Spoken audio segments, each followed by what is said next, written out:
भई सबै खुसीको गीत मुक्तिदाता जन्मेका सधैँ सुनाउँदै जाऊ मुक्तिदाता जन्मेका सधैँ सुनाउँदै जाऊ टाढा टाढा जङ्गल पहाड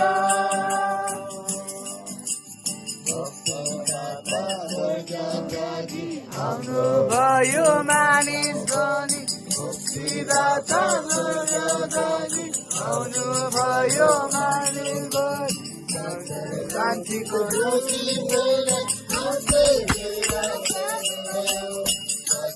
शान्तिको रोटी टाढा टाढा जङ्गल पहाड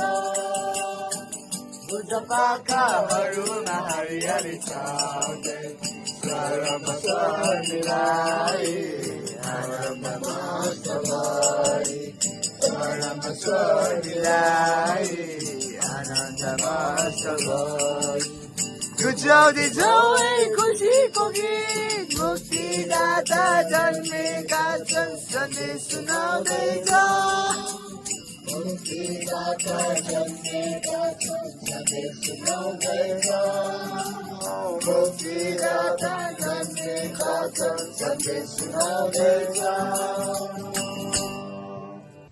कारण तिनीहरूका निम्ति सरायमा ठाउँ थियो। यो हो प्रभुको सुसमाचार। प्रशंसा तपाईँलाई हे प्रभु यीशु ख्रीष्ट।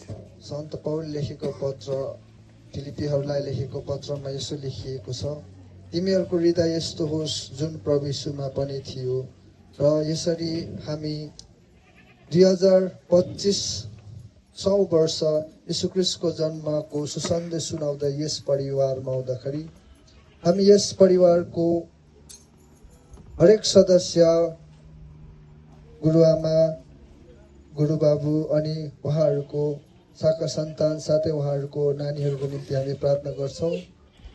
उहाँहरूले गरिरहेको हरेक काममा हामी बालक यीशुको आशिष होस् भनी उहाँहरूको निम्ति प्रार्थना गरिदिँदछौँ।